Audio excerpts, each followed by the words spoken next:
강원국의 지금 이 사람.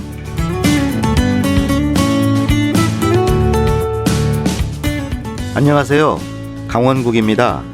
콜센터에 전화 가끔 하시죠? 상담사와 얘기 나누다 보면 간혹 이런저런 이유로 화를 내거나 따지는 경우가 종종 있습니다. 그런데 엄밀히 말하면 콜센터 상담사에게 화낼 이유가 없지요. 상담사는 매뉴얼대로 얘기할 뿐이니까요. 하지만 콜센터 상담사들은 갑질 고객의 막말도 견뎌야 하고 근무 환경도 보통 열악한 게 아니라는데요. 대표적인 감정 노동자, 콜센터 상담사들이 겪고 있는 고충은 어느 정도일까요? 오랫동안 콜센터 노동자들의 실태를 연구해온 가정의학과 전문의 출신 덕성여대 김관욱 교수 만나보겠습니다.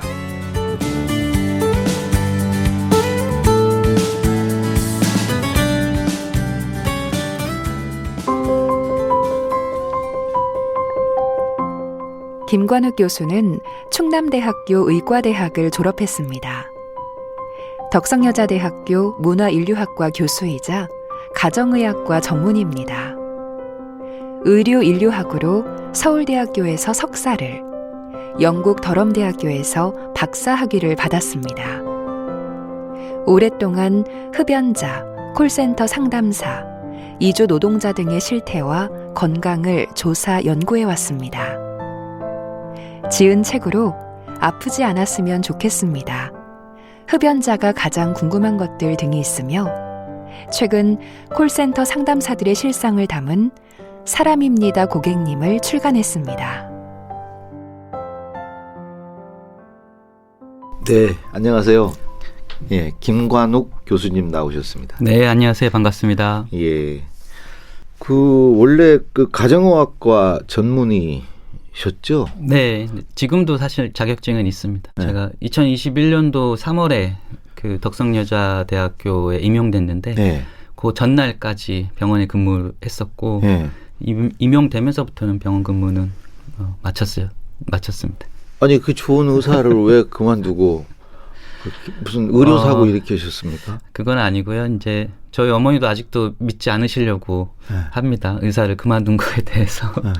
근데 제가 어렸을 때부터 그냥 질문이 하나 생기면 끝까지 좀 파고들어서 해결하고 싶은 그런 습관이 있었는데 의사 생활을 하면서도 사실 그런 질문들이 좀 많았죠. 아주 간단한 건데 치료하면 밖에 나가서 건강하게 지내셔야 되는데 밖에서 생활하는 게 오히려 병을 키우는 그런 상황들을 병원 안에서 다시 돌아오는 환자분들을 통해서 많이 목격을 하게 되거든요. 그러면 그냥 가볍게 생각하면 무슨 일이 개인적으로 있었으니까 병이 생겼건 이렇게 그냥 넘어갈 수 있는데 모르겠으면 제가 호기심이 좀 많아서 그런지 왜 병에 자꾸 걸릴까? 그럼 그 병의 원인이 무엇이지? 이런 고민들이나 궁금증들이 계속 있었는데 그런 걸 더 공부해보고 연구해보자 이렇게 그런 관심이 이어져서 그럼 또 다른 학문에 대한 걸로 이렇게 이어지고 그 이어진 결과물을 가지고 더 나아가고 싶고 해서 의사보다는 전문적으로 더 연구에 몰입할 수 있는 교수라고 하는 직종으로 좀 바꾸게 됐죠. 그러니까 어떤 병의 원인 근원, 원천을 좀 파헤쳐보자. 네. 그러니까 지금 학과가 문화인류학과시죠? 네, 문화인류학과입니다. 거기에서 지금 의료인류학. 네, 의료인류학인데 원래 그런 분야가 있었습니까? 네, 인류학이라고 하는 게 사실은 영역이 되게 넓은데 그 세부 분야 중에 예를 들면 언어인류학, 경제인류학, 정치인류학 이런 것들 중에 또 하나가 의료인류학. 그래서 메디컬 안스로폴로지라고 해서 건강과 질병에 관련된 다양한 문화적인 이야기들을 연구하고 그 결과를 좀 소개하려고 하는 학문 분야입니다. 근데 한국에는 이제 조금 알려지기 시작하는 정도이고 전공자가 대학에서 저를 포함해서 5명 정도 교수직에 계시고요. 한국에. 한국 전체에 의료인류학. 네, 의료인류학 전공으로 하시는 교수님이. 그러니까 쉽게 하면 얘기하면 그 의료 쪽에 그런 뭐 역사 같은 거 이런 것 주로 연구하십니까? 역사를 당연히 인간에 대한 학문이기 때문에 역사는 필수적이고요. 세부적으로 지역과 자기 전공에 전공으로 하는 분야가 있는데 예를 들면 에이즈를 전공으로 연구하시는 분 있고 장애인들의 복지나 삶에 대해서 연구하는 분 있고 혹은 재난이나 사회적 참사의 피해자분들의 트라우마 연구하시는 분 있고 저처럼 건강에 관련된 노동자분들의 그런 이야기들을 담아내려고 연구하고 있는 분들 이렇게 영역이 있고 한의학 연구하시는 분도 계시고 있습니다. 야, 또 그런 분야가 있구나. 이번에 이제 내신 책이 사람입니다, 고객님. 네. 제목이 이래요. 네. 사람입니다, 고객님. 뭐 좀 패러디한 것 같은데. 네네. 보통 저희가 많이 아는 게 사랑합니다 고객님 이 표현을 다들 알고 계신데 예. 거기에서 글자만 하나 바꿔서 말하는 이 상담사 분도 실제 감정을 갖고 있는 사람이라고 하는 걸 좀 드러내고 싶어서 제목으로 하면 좋겠다. 그러면 제목을 읽는 순간 그 독자분들도 기존에 본인이 갖고 있었던 선입견을 한 번쯤 곱씹어 볼 수 있잖아요. 아 맞다. 상담사분들도 사람이지. 근데 사랑합니다 고객님을 당연하게 받아들였던 그 과거를 다시금 한번 생각할 수 있게 굳이 책을 안 사보셔도 제목만으로도 좀 그런 부분들을 좀 생각할 수 있게 하려고 고민 끝에 그렇게 결정했습니다. 크게 보면 이런 거 있지 않습니까? 전화가 이렇게 걸려오는 네, 경우도 네, 있고 내가 이렇게 뭐가 궁금해서 전화를 거는 경우도 있는데 네. 그걸 다 포함하는 겁니까? 아, 네, 너무 잘하시는데요. 콜센터는 막 이렇게 대출이니 뭐니 뭐 네네, 휴대폰 다 뭐 하라고 이렇게 포함됩니다. 전화 오는 네네. 그거 저 되게 불친절하게 받는데. 전화는 두 가지 상담사 역할이 있는데 네. 인바운드, 아웃바운드가 있습니다. 아웃바운드는 이야기하신 것처럼 고객한테 직접 전화를 걸어서 특정한 상품을 판매하려고 소개하는 경우고 인바운드는 고객분들이 시민분들이 불편한 게 있거나 불만사항을 전달하려고 직접 전화 거는 거. 그래서 전화를 받는 상담사분들이 있고 리스트를 가지고 직접 전화하는 상담사분들이 있는데 콜센터 영역은 굉장히 다양하거든요. 민간 영역, 공공 영역, 뭐 카드 회사, 금융 회사 굉장히 많은데 생각해 보면 그게 다 단일하게 다 나눠져 있다고 생각하실 수 있는데 거대한 콜센터 업체가 있고 그 콜센터 업체가 모든 기업들한테 하청을 다 받는 겁니다. 어디 은행에서도 받고 네, 정부에서도 받고 네네, 그런 맞습니다. 식으로. 이렇게 프랜차이즈 식당이든 롯데리아든 롯데카드든 롯데보험이든 이런 거를 동일한 업체에서 다 받아서 그 상담사 분들을 다 파견을 보내거나 하청을 줘서 아주 메모드급으로 운영되는 게 우리나라 현실이고 그거를 그런 시스템을 잘 많이 모르시는 것 같더라고요. 그러면 상담사분들은 얼마나 되십니까? 우리나라에? 통계 내기가 되게 어렵습니다. 영세 자그마한 상담사분들도 있는데 네. 공식적으로 외부에 알려진 건 40만 명이라고 되어 있는데 여러 가지 비정규직까지 합치면 200만 명으로 이야기되고 있고 감정노동자라고 하는 걸로 좀 넓히면 700만 명? 까지도 이야기가 됩니다. 그래서 사실은 공식적인 문구에서는 40만 명이라고 하지만 일상의 영역까지 다 들어가 보면 200만 명은 훌쩍 넘는다 이렇게 보시면 맞을 것 같습니다. 와, 그럼 앞으로 더 늘어날 것 같은데? 더 늘어날 것 같기도 하고 혹은 ARS가 대체할 수도 있는데 대체가 불가능한 고객 불만 같은 거를 받아야 되는 경우라든지 그리고 판매하는 영역에서는 ALS로 전화를 하면 당연히 그 상품을 안 구매하겠죠. 근데 그걸 호소하고 설명하고 감정적인 그런 호소 그런 것들이 새 상품을 구매하게끔 하니까 그런 거는 ALS가 대체하기 어려워서 만약에 기업들이 더 경쟁이 심해지면 확산될 가능성도 더 높죠. 그렇게 생각하고 있습니다. 근데 이런 그 전화 상담사에 왜 이렇게 관심을 갖게 된 거예요? 그러게요. 저도 그게 참 미스테리이긴 한데 질병에 대한 궁금증이 많다고 처음에 말씀드렸는데 왜 누구는 오래 살고 누구는 단명하고 이런 거 되게 궁금한 게 많았어요. 찾아보면 그러면 오래 사는 사람과 달리 단명하는 사람들의 특징이 뭐지? 이렇게 양극화되는 이유가 뭐지 보면 위험 요인이 있을 수밖에 없죠. 그럼 그 위험 요인 중에 제일 안 좋은 게 뭐지? 찾아가니까 흡연이에요. 한국 사회 전 세계 다 포함해 특히 한국은. 그런데 그 당시 이제 2010년 전후로 해서 여성 흡연율이 우리나라가 올라가고 있었어요. 그런데 그런 외부에서 그리고 담당자분들이 의사분들도 그렇고 보건소에서도 연락을 받으면서 제가 알았던 거는 서비스직 특히 백화점 화장품 코너하고 콜센터 상담사분들 흡연율이 너무 높다는 거예요. 그래서 그거를 해결하기 위해서 여러 가지 고민들을 하고 있는데 제가 그런 부분들에 관심이 있는 걸 알고 연결이 됐는데 그럼 얼마나 많이 핍니까? 얼마나 많이 피길래 저한테까지 이야기가 왔는지 물어봤더니 한 40%가 된다는 거예요. 절반 가까이. 네. 근데 그 당시 우리나라 공식적인 성인 여성 흡연율이 6에서 7%밖에 안 됐거든요. 그럼 5배, 6배가 특정 여성 직군이 그렇게 높은 거면 개인의 잘못이 아니라 그 직업 자체 환경의 문제일 가능성이 전 높다고 생각이 들었어요. 그렇죠. 예를 들면 2020년에 집단으로 감염된 구로 콜센터 그런 경우도 아주 밀집되어 있는 작업 환경, 근무 환경이 그런 코로나 집단 감염의 원인이 됐잖아요. 똑같이 과다하게 높은 흡연율은 그 직군 자체의 특징이 있겠구나. 그러면 그걸 들어가서 연구해야겠다. 그렇게 생각이 이렇게 연결이 돼서 콜센터 상담사분들 현장으로 찾아가게 됐고 그게 연결이 돼서 지금까지 온 것 같습니다. 처음에는 그 흡연 연구를 위해서 접근을 했는데 막상 가보니까 이제 담배를 많이 필 수밖에 없는 환경을 보신 거네요. 네, 맞습니다. 처음에 이런 생각이 들었어요.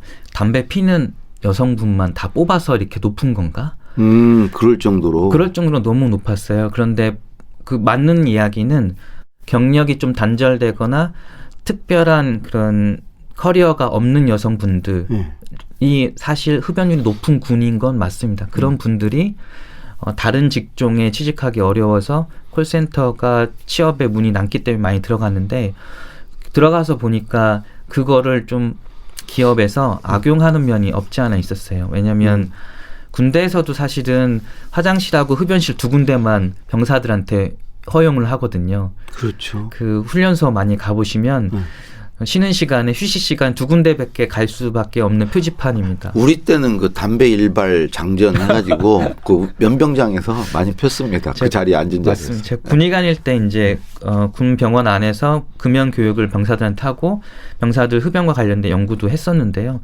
상담사를 만나러 갔는데 거기가 똑같은 거예요. 상담사분들한테 휴식 시간을 제대로 부여하지 않는데 오직 부여하는 건 흡연실 가는 거는 허용해 주는 거예요. 왜냐하면 2분에서 4분만 허용을 해줍니다. 4분 동안 흡연실을 이용하면 콜을 더 많이 못 받지 않습니까? 그러니까 빨리 오라고 잡으러 갑니다. 찾으러 가요. 그 대신 나가서 얼른 흡연하고 감정 스트레스든 그럼 답답한 거 풀고 바로 들어와서 일을 하면 업무 능률이 올라간다는 걸 알고 계시는 거예요. 건강을 해치더라도 담배로 스트레스 풀고 와서 일 열심히 해라. 그렇게 빠르게 해소하고 기분 전환한 상태에서 바로 극도의 긴장감의 업무에 들어갈 수 있는 방법 중에 그 상담사분들한테 허용해 줄 수 있는 거가 여유롭게 휴식하고 오는 그런 것보다는 아주 짧고 강력한 방법을 허용해 주는데 그게 흡연이었고 제가 그게 너무 궁금해서 실제 물어봤었어요. 실장님한테 관리자한테 왜 이렇게 허용합니까? 그리고 바로 코앞에 흡연구역을 왜 만들어 놓습니까? 그렇게 말씀드렸더니 자기네가 한번 실험을 해봤대요. 흡연실을 아예 못 가게 통제하고 흡연실을 자유롭게 이용할 수 있게 해보고 두 대조군을 만들어 놓고 실적을 체크했더니 통제한 곳이 실적이 떨어지는 거예요. 흡연 시간을 일정 수준으로만 갔다 올 수 있게 제한해 놓고 언제 가는지는 특별히 통제하지 않았더니 실적이 더 올라가는 거예요. 야, 무슨 생체 실험도 아니고 그렇게. 되게 무섭죠. 근데 그 실장님이 본인도 흡연자이시니까 그 흡연에 본인이 갖고 있는 이득에 대해서 적극적으로 이제 알고 있기 때문에 활용을 많이 하셨던 게 그렇게 연장성상이 있는데 그게 특정한 콜센터만 그럴 거라 저는 착각을 했었었는데 처음에는 많은 곳을 돌아다 보니까 그게 일반화되어 있고 그래서 상담사분들 사이에서는 여성한테는 콜센터가 흡연 천국이다. 그래서 그런 부분들이 사실은 자유라고 하지만 그분들한테는 건강도 그렇고 사실 그게 본인들이 이제 육아라든지 결혼에 관련된 생각을 갖고 있는 분들한테는 결국 자괴감으로 연결이 되거든요. 그런 부분들이 이제 전혀 배려되지 않고 그렇게 하다가 실적이 안 좋으면 뭐 이직을 하거나 다른 데로 쫓겨나거나 이런 분들도 많아서 그런 거 보면 사실은 많은 고민이 들었죠. 얘기 들어보면서 여러 가지 궁금한 게 있는데 우선 이 상담사로 취업하는 건 쉽습니까? 상담사 분들이 저한테 우스갯소리를 하시는 이야기가 목소리만 나오고 타이핑만 칠 수 있으면 다 취직 가능하다고. 왜냐하면 학력을 보지 않고 이전 경력도 보지 않습니다.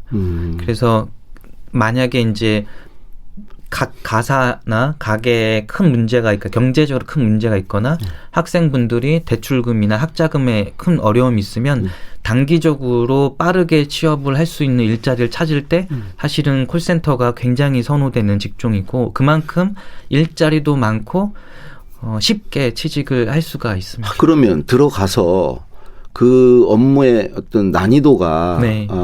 저는 어떤 경우는 되게 좀 전문적으로 좀 알아야 될 필요도 네, 있고 맞습니다. 그런데 교육은 어떻게 이루어집니까?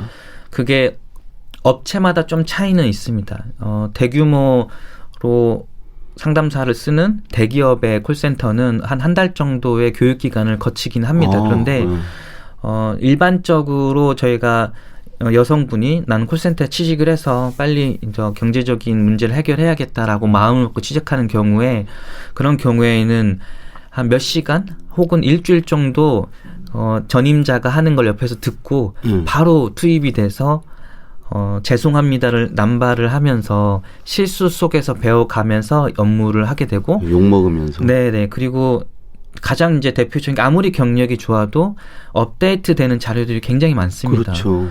금융업체든 혹은 코로나 관련돼서 다양한 상담을 해야 되는 공공기관의 상담사분들한테는 하루가 멀다 하고 상담해야 될 전문적인 자료 내용들이 엄청나게 쌓이는데 그 자료를 주고 한 30분 정도 소개하고 바로 현장에 투입이 되는 경우들이 많습니다. 그래서 되게 안타까운 사연이 제가 책에 하나 썼었는데 코로나 시기였었는데 전문적인 그런 교육이 없이 바로 상담을 해야 되니까 죄송합니다만 할 수밖에 없잖아요. 그런데 감염의 위험성 때문에 재택근무를 많이 하게 되는데 자녀가 있는 공간 안에서 상담을 하게 되는 상담사분들이 많으셨는데 그중에 이제 엄마가 자꾸 죄송합니다만 전화기로 계속 이야기하니까 엄마는 왜 뭐 이렇게 잘못했길래 누구한테 자꾸 죄송합니다만 하냐는 거예요. 그래서 그 얘기를 듣고 되게 가슴이 아팠다고.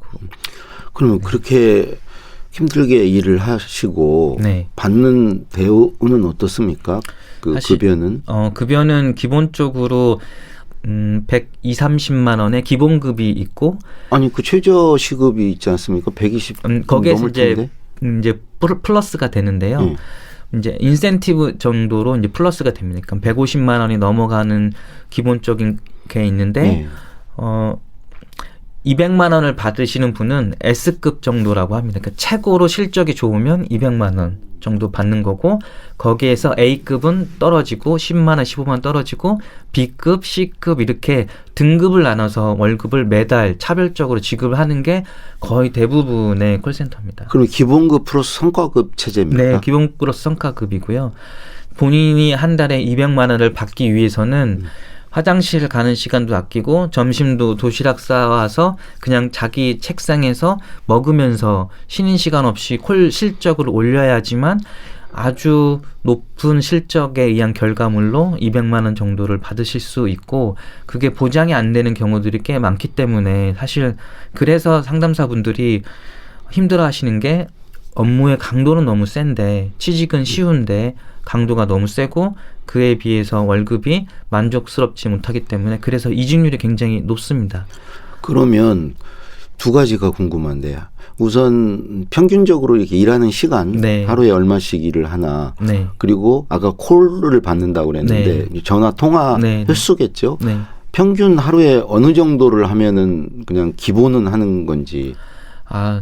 근무 시간은 보통 8시간 정도로 근무하시는 분들이 있고 물론 파트타임으로 6시간, 4시간 학교 이후에 와서 근무하시는 분들도 있지만 보통 8시간인데요. 예.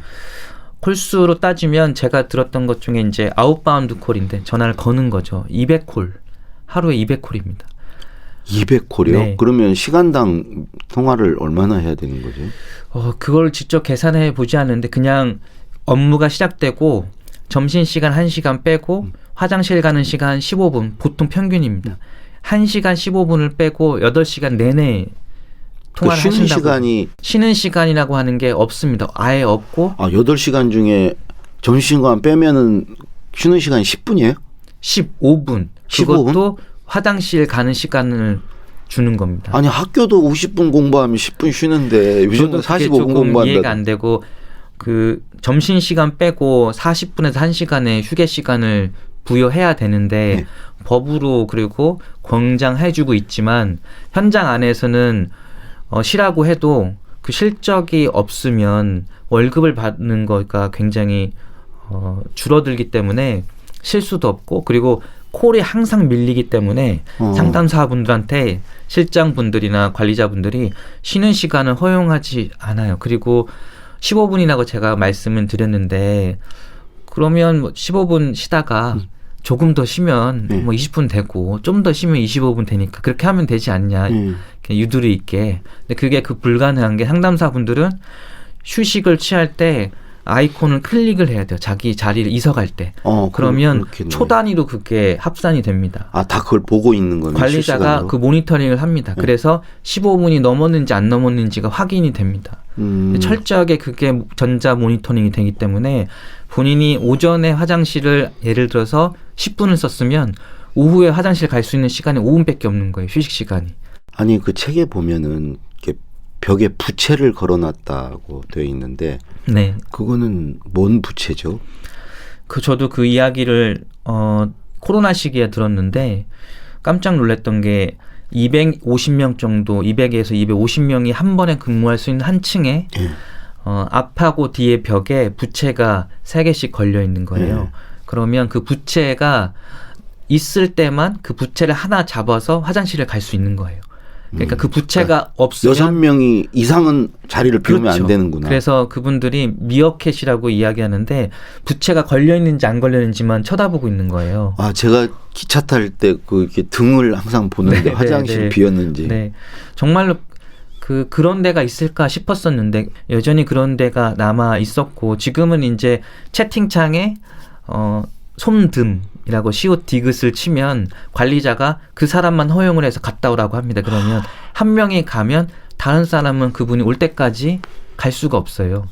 그렇게 해서 콜 수를 계속해서 이어갈 수 있게끔 관리를 하는데 저는 그게 너무나 이해가 안 갔고 상담사분들도 똑같은 이야기 아까 하신 것처럼 초등학생도 요새 화장실 갈 때 손 들고 안 가는데 직장인이 어떻게 화장실 가는 거를 손 들고 허락 받고 가야 되냐. 저 손 못 들어가지고 오줌 싼 적 있어요. 초등학교 때. 맞습니다. 저도 뭐 그런 기억이 좀 있는데 전 그게 너무 인간의 기본적인 인권일 수 있는데 그런 거를 지켜주지 않는 게 전 개인적으로 너무 억울하고 부당한 거예요. 그래서 그런 부분들을 해소하고 싶었고 상담사분들이 노동조합에 대해서 전혀 모르는데 그런 단순한 부분에 대한 부당함을 이야기하고 싶어서 서로 모여서 힘을 합쳐서 만든 게 조합이거든요. 그래서 원하신 게 뭡니까 물어보면 휴식 시간 좀 주세요. 아주 간단한 요구예요. 그리고 콜 좀 적정 수준으로 받게끔 해주세요. 열심히 하고 친절하게 하겠으나 사람이 휴식을 취해야 되고 그리고 할 수 있는 능력의 범위가 있는데 그걸 넘어서게끔 하는 거는 부당하지 않습니까? 근데 그거를 이야기했을 때 전달되는 통로도 없고 들어주지도 않고 힘들면 다른 사람이 들어와서 채우면 되니까 다른 직장 알아보세요로 끝나잖아요. 언제든지 대체 가능한 데니까. 그렇죠.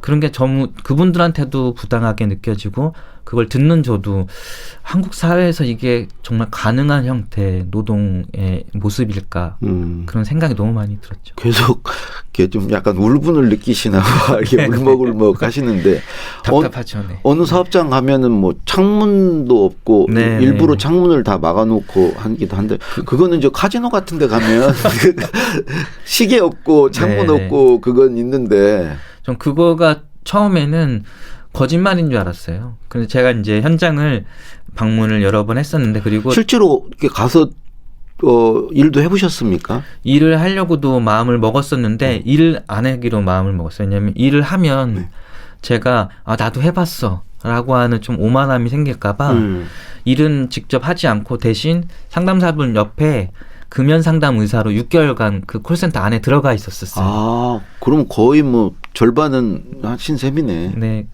그냥 계속 상주한 건 아닌데 왜냐하면 상담사가 일하는 현장을 외부인이 지속적으로 목격하는 거를 극히 싫어하시더라고요. 그래서 주어진 시간에만 제가 들어가서 앉아서 휴게실에서 이제 기다리고 이렇게 관찰하고 그랬었는데 진짜 창문을 많이 가리고 시계도 없는 데 있고 물통도 안 갖다 놓은 생수를 물을 자주 마시면 화장실 자주 가야 되잖아요.